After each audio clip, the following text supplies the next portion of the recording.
Em conversa com aqui, Brian, conversa com um amigo meu sobre o milagre da escada, ele me disse o seguinte, aspas, ao analisar um caso específico como esse, é preciso cuidado para não se perder em questões subjetivas. Do ponto de vista da ciência, não faz discutir se milagres podem acontecer ou não.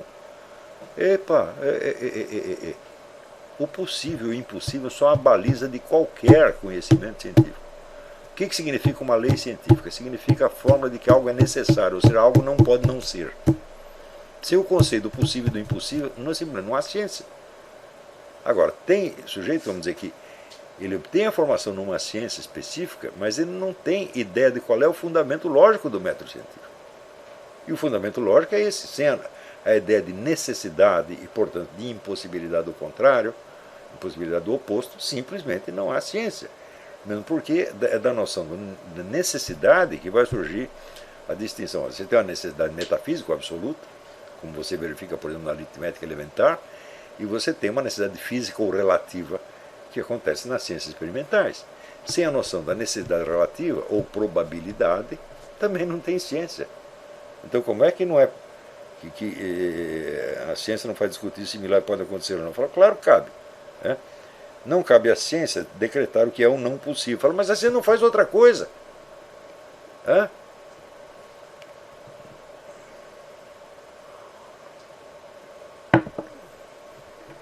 Pronto, se você atestou que algo aconteceu uma única vez, você afastou a impossibilidade daquilo para sempre. Não tem outro jeito. Os cientistas devem trabalhar segundo determinadas regras, constituir um método científico. Então, o método permite que acadêmicos do mundo inteiro analisem de alguma forma rigorosa e objetiva o trabalho feito por outro, e até dupliquem os experimentos realizados. E o ônus da prova é sempre de quem apresenta a hipótese, nunca o contrário. Fala, mas o que isso tem a ver com o que nós estamos discutindo? Hã? Quer dizer, isso é uma objeção? Eu digo, bom, se você tem uma definição clara do que você entende como Deus, e se você se mete numa discussão sobre a existência ou inexistência de Deus sem ter esse conceito, você é um irresponsável. Hã? Então, se você quer discutir o assunto de qualquer maneira, até para impugnar a cientificidade da coisa, bom, algum conceito você tem que ter. E como você saber se este conceito se aplica a alguma entidade existente ou inexistente? Como fazer isso, exceto pelo método científico? Não tem outro procedimento possível. Não é isso? Então, eu já dei um curso aqui sobre o que é um milagre. Né? Um curso não, uma conferência. Explicando que a definição usual, corrente, vulgar de milagre é uma definição impossível. Quer dizer, você vai definir o milagre pela sua causa. Eu digo, é assim, é como você definir um crime pelo seu autor.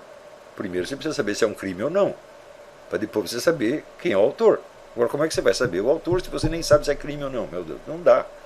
Então você tem que ter primeiro um conceito do que você está investigando, para depois você saber se é possível investigar cientificamente ou não. Agora, se você fala em milagre, mas o que você entende por milagre? Ele vai dizer, milagre é o que tem uma causa sobrenatural. O que é o sobrenatural? Não sei. Então acabou. Você não tem que pensar no sobrenatural, você tem que pensar no sobre-humano. Está entendendo?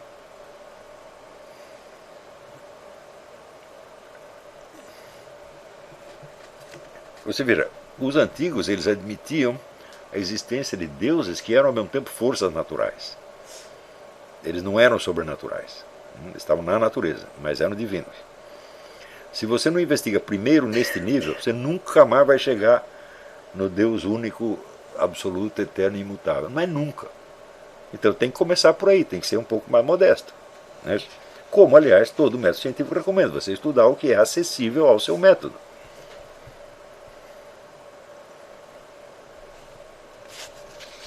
Quer dizer, o que o cara está falando aqui são assim, vulgaridades de qualquer manualzinho de método científico diz isso, o cara acredita, mas ele não tem nem mesmo a ideia. Fala, quer dizer, a ciência não discute se algo é possível ou não, ela não faz outra coisa o tempo todo. Né? Quer dizer, você acha que a ciência se compõe de fatos? Não, a ciência é você ordenar fatos em função da sua possibilidade ou probabilidade. Sem a noção de necessidade, a própria concepção de lei científica não existe. Então, a ciência não é fatos, elas são fatos ordenados de acordo com a sua possibilidade ou impossibilidade, portanto, de acordo com a sua probabilidade também. Sem isso, não há ciência. Quer dizer, uma mera coleção de fatos não forma ciência. Como se você diz que existe uma regularidade natural em qualquer coisa. Por exemplo, existe uma regularidade no ciclo da gestação. Não é isso? O ser humano é geralmente 9 meses. Não tem ninguém que tenha uma gestação de 10 anos, nem de 10 minutos. Então você tem uma regularidade que deve se repetir estatisticamente. O que é isso? Você está ordenando os fatos em função de uma norma de probabilidade. Não é isso? Você não está dizendo que é impossível ter uma gestação mais longa ou mais curta, mas que com probabilidade será de tanto, em média. Não é isso? O que você está fazendo? Você está enquadrando os fatos dentro de uma escala de possibilidade, e, portanto, não de possibilidade absoluta, mas de possibilidade relativa, que é então a probabilidade. Sem isso não existe ciência. Então a ciência está o tempo todo medindo o real pelo possível, na escala do possível.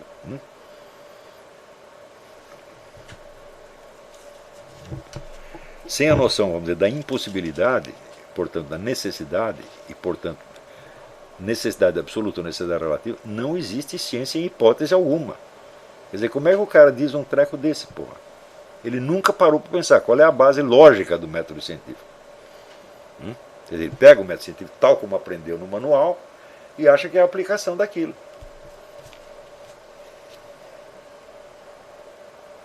Isso é a mesma coisa que o cara decorar as leis de um país, mas ele não tem ideia dos princípios do direito. Quer dizer, só sabe a parte material, que é o subproduto enésimo subproduto, mas não sabe o fundamento da coisa.